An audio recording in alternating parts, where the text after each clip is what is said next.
Hi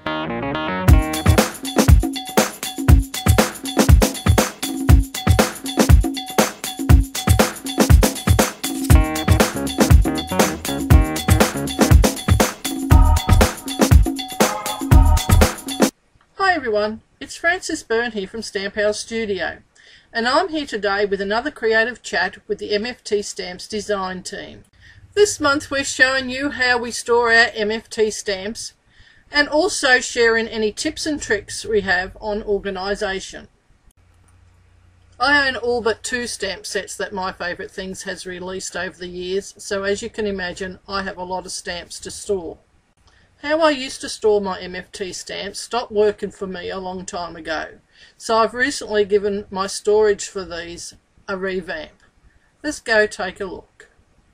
I store my stamps in these boxes that I recently purchased from IKEA. The boxes are sitting on a shelf which is in a cupboard that my husband built for me a few years back. Now this shelf, if you can actually see here, actually pulls right out, so I can easily access what is in those containers.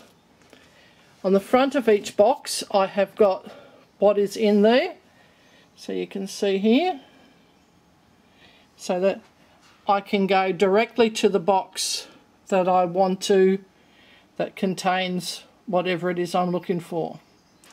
Now on the front here of the shelf I also have a small piece here which helps hold the boxes in place and is good for storing other embellishments, etc., knickknacks that I might use for stamping. At the moment this one's empty. What I do though, that if I'm doing say a release for MFT where I'm using quite a few stamps at one time, as I finish using them, rather than putting each one back in the box individually, I'll put them here temporarily until I'm finished the release and then put all the stamps into there wherever they belong. Okay, so I'll put these on the table so that it's easier for you to see what's inside. First we're going to look into this top box here which stores my Who's That Girl, my Who's That Guy and Jolene's. When I purchased these boxes from IKEA, it also came with this cardboard protection which helped protect the box. So what I did was cut that apart and use that in each of my boxes to make dividers in there. It's pretty makeshift, but it does at least help me keep my stamps, you know, more organised. So in this section here I have my Who's That Girl stamp sets, and then behind them in this section here I have my Who's That Guy. This one is empty at the moment. I'm expecting to fill this up, you know, with more Who's That Girl eventually. In this one here, this little section here, which is a small section, I have some of the smaller Who's That Girl stamp sets, and then in this one here I have my Jolene stamp sets. Here I have mostly Pure Innocent stamp sets.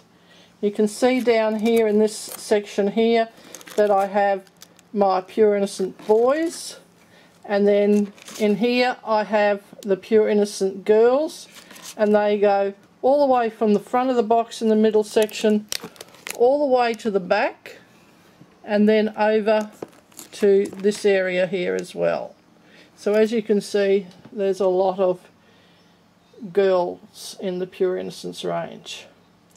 In the back section over there I have the Precious Little Lambs, which are one of the newer stamps in the Pure Innocence line. And then in this middle section over on this side I have some miscellaneous Pure Innocence, some snowmen, some of the older Pure Innocence. In the front section here I have Flopsy. Now these aren't Pure Innocence, but they fit in this box because of the way it's divided and the size of the stamp set, so this is where they're going for now. And I have got Fredbear in this section as well. Another one that isn't Pure Innocence, but again they fit in there. In this box here I have got the Inspired By stamps in this front section here, then the alphabet sets and any of the longer sheets of sentiment sets which won't fit in my other box that I have sentiments in. In this back section here I have got the stamps that go with the dynamic combo sets, and then in this back section here miscellaneous, Claire K here and Flapper over here, which I don't think are available anymore. In this box here I have got my clearly sentimental stamp sets in this section here. Next to them I have got my mini sentiment sets which come with the VIP kits each month. Miscellaneous stamp sets in this back section, and then in these two sections I have got my a la modes in clear, and before the clear stamps were available they came in rubber, and they sit in there. All those in this last box, which is a plastic box that I have, are all the retired stamp sets that are from MFT. These aren't sorted at present, although I do plan to. They are just in here, and if I need anyone, it's easy enough to just pull them all out and go through to look to see what I want. I do have a rough idea, like where, say, who's that girl or whatever is in there, but that's about it. I hope you enjoyed my video.